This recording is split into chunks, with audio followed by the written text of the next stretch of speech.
Happy Vlogmas. This video is a long form version of my most popular short form video I've ever put out. I want to say that these sugar cookies are responsible for like 15,000 of my Instagram followers.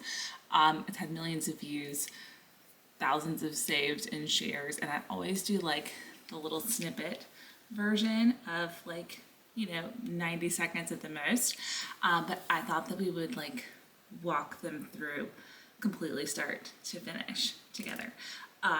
Apologies for the lighting. It's like 8 o'clock after the girls went to bed, because it's just crazy when they are awake. So we're gonna make sugar cookies, and my favorite part about these sugar cookies is they hold their shape so well. I made some the other day. Let me grab it so I can show you while I'm telling you. Here's the sugar cookies. They hold their shape so well. They do not spread, which is great. They taste amazing. They taste great with icing or without icing. These are just the best sugar cookies. And my favorite part of them is you don't have to let them chill in the fridge. Like so many times you make a sugar cookie recipe and they have to sit overnight or at least a few hours. Start to finish, 30 minutes for these bad boys. It's super easy. I've made thousands of these at this point over the last 5 years. So I have it down to a science, but this is what we're going for. And I have done like the fancy icing. I can do it. I'm not the prettiest icer. I can make them pretty, but not like the beautiful ones. So I like to stick to like simple designs. This is my favorite Christmas one, is I just go back and forth with a Christmassy color. This was supposed to be red, actually turned a little bit more pink. But anyway, some sprinkles, a little bit of icing, and you're good to go. I did already make my royal icing, so I will not have that tutorial in this video. But let's make some sugar cookies. I'm going to share with you all of my tips and tricks. There's like 3 main ones that are in all of my videos, but we're gonna go step by step. So buckle up, grab a piece of paper, and let's make some really great cookies. First thing is we're going to use really cold butter. So many recipes call for room temperature or softened butter, and then you have to like let it sit and get hard in the refrigerator, and we don't have time for that. Also, when you use really cold butter, there's no need to let it sit in the fridge. They go straight in the oven. But sticking 2 sticks of cold butter in this mixer, as powerful as it may be, is going to take forever to mix up. So I cut my butter up into little cubes, and it just makes it easier for the mixer to handle it. There's really no science to this. I just slice them down and then slice them across. So we have our cubed butter going straight into our mixer here. Also, on the subject of butter, you want to use unsalted butter. That way we can control the salt content. If you use salted butter, which I love salted butter, on bread or on potatoes or basically for cooking, give me salted butter. For baking, you want to control the salt content. So unsalted butter, we're going to add our salt in.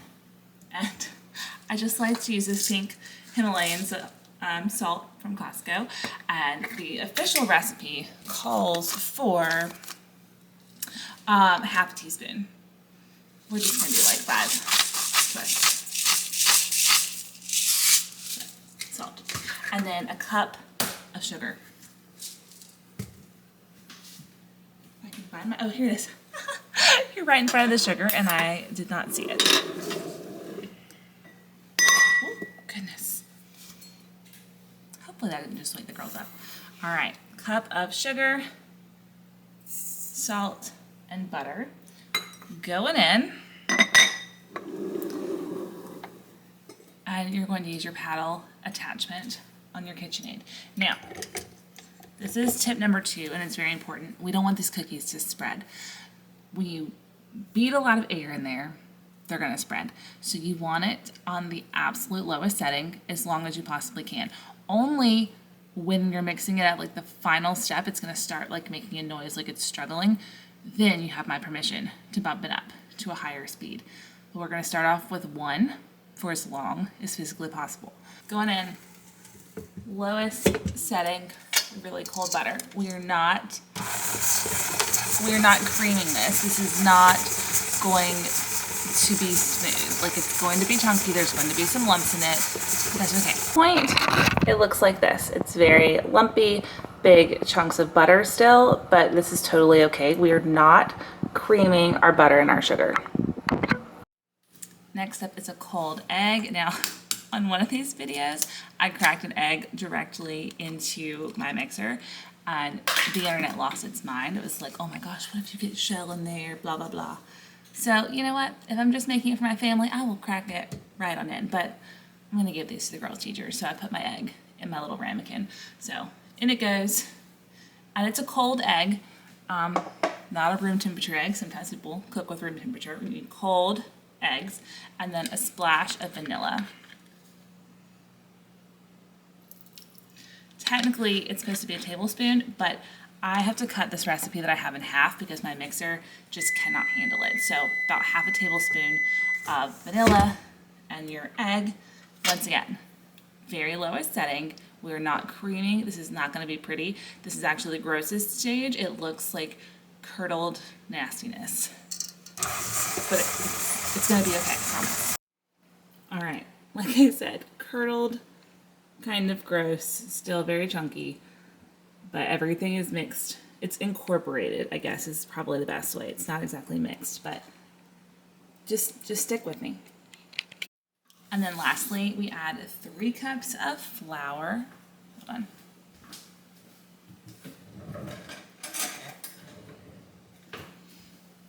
This is another thing that the internet freaked out over. I promise I know how to spoon and level flour, but this recipe is just, it's not super precious. So I just kind of do level it off. So 1, 2, and 3.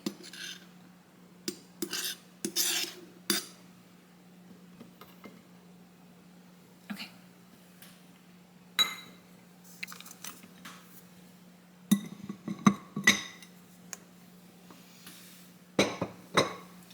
This is where you have to be patient with it because it's going to look like it's never going to come together, but it will, I promise. You just have to give it a second. So we're going to put it on the absolute lowest speed, and only when it sounds like it's going to explode because it cannot mix anymore, then I will allow you to bump it up. So, I don't know, this takes 3 or 4 minutes. I kind of cleaned up my kitchen a little bit while I'm waiting on it, but I promise, this is a trust the process kind of cookie. This is stage 1. You can see it's like so floury, and you're definitely thinking there's no way this is going to turn into cookie dough. It's just not going to happen. But we're just going to let it keep doing its thing.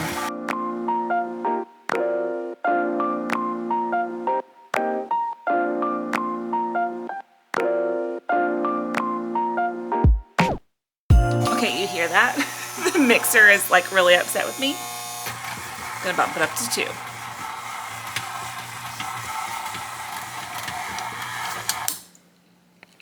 Excellent. Okay, we don't want to overmix it because that is not good. We don't want our dough to spread. The whole goal here is cookies that hold their shape. All right, now we're gonna go roll them out over there. Give me a second. So my last real tip is to roll your dough out in parchment paper. So many recipes call for a well-floured surface. I've seen some people try to fight it with using powdered sugar instead of flour, but when you're rolling your cookies out on a floured surface, you're just adding more flour into the mix, which is going to affect the taste of your cookies. So 2 pieces of parchment paper work just fine. And then this is my favorite rolling pin. It's from Amazon. It's got all these different little stoppers on it. So you can control just how thick your cookies are. It's gonna give you a really consistent cookie, which means that they're going to bake consistently and they're just going to be really good. So we have a 1/6 of an inch, or we have 4 millimeters, We have 6 millimeters. This is a 10 millimeter is the one that I like to use. And I feel like I see this more in pie recipes than cookie recipes, but it's the truth.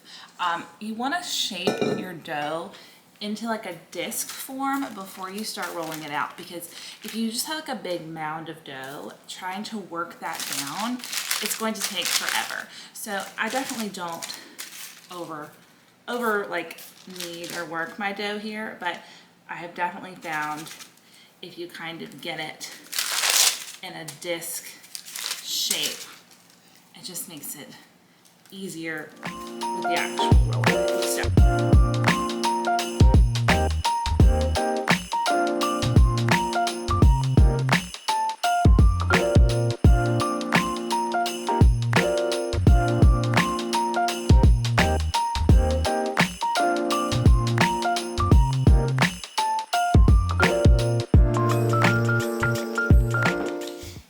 It's a really good arm workout. Okay, I'm obsessed with this massive cookie sheet because you can get so many on here at one time, and these don't spread, so they're not going to run into each other. Now, I don't like overload it or anything, but you don't have to worry about getting them too close.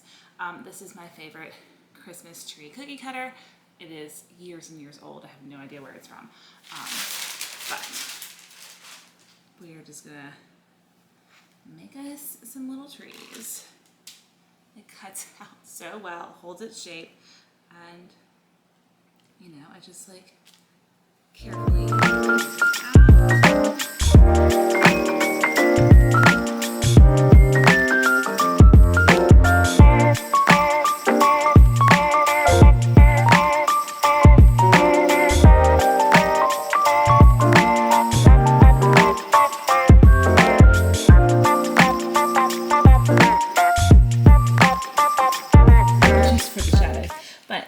they are all lined up and ready for the oven. I'm going to set for 325 and they're going to go in for 11 minutes on the dot.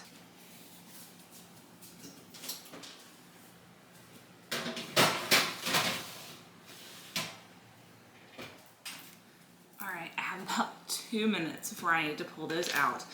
In the meantime, I went ahead and rolled out the rest of them. So if you've never made sugar cookies before, once you cut them out, you can kind of combine your dough back together, make another disc, and then roll it out and just keep repeating the process until you've used up like 99% of your dough. So you still just want to be as gentle as you can. Like, you don't want to overwork the dough, but definitely don't be afraid to like get it back into a ball, smooth it down, and roll it back out, because you want to get as much as you can. And people ask me all the time, like, how many cookies this recipe makes. I've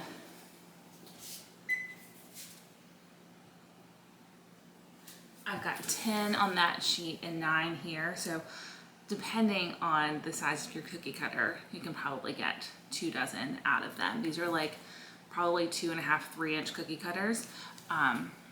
So like, it just depends on how big your cookie cutter is as to how many you'll get. And this is technically half of the recipe, because like I said, my mixer cannot handle the full recipe. That's like a 5-quart mixer. So anyway, I like to break it in half. I just think it makes it easier to I would rather mix up 2 batches than to be struggling with a full batch. So we have 30 seconds, so we're gonna switch them out. So I am out of Christmas colors when it comes to my food color. And it is December 18th, 19th? It's the 18th. So we're going to go with some bright and fun Christmas trees here instead of the classic green or red. I mean, I do have red, but we're gonna make them more fun. And these are going to elementary school, so I think we have a little bit of wiggle room here. Okay, okay, there's my timer.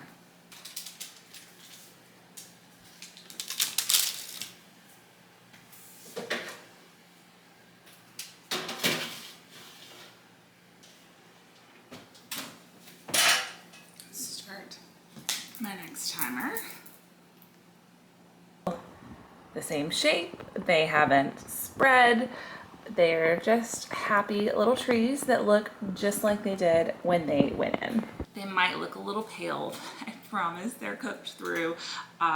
They are going to continue to cook for a minute or so, like while they're sitting on the pan, but then they're just like the perfect consistency once they're ready to eat. So let's mix up this royal icing while these cool down. And because it is now 8:30, once these get to an acceptable temperature, I'm going to pop them in my freezer to cool them down even more because I got stuff to do and I need to go to bed. So I mixed this royal icing up earlier, so I did not film it, but it's, I think, about 4 cups of powdered sugar, a couple of tablespoons of meringue powder, and you start with a 1/4 cup of water, and then you really just add water until you get the right consistency. You do want to beat it until you get stiff peaks initially, and then thin it down to however thin you want it. I'll put the full recipe in the description box, but that's the rundown. I do use my whisk attachment, not the paddle. And then a quick note about this meringue powder. This one came from Hobby Lobby. This is the Sunny Side Up Bakery. This one is gluten-free. I don't think the Wilton meringue powder is gluten-free. I used to bake cookies for our neighborhood. Like, I would make these and sell them, and I would, if I offered gluten-free, because you can very easily swap out those sugar cookies, the flour for like a 1-to-1 flour, and it makes really great gluten-free sugar cookies, and they also hold their shape. So if you need that, you can totally swap out the flour 1-to-1. I've done it many, many times. And then I know that the Sunny Side Up Bakery meringue powder is enough of that. Let's mix up some pretty colors for our cookies. Internet. She has the house so hot because of all of these ovens going with cookies that our house now feels like a terrarium. We are growing amphibians and reptiles.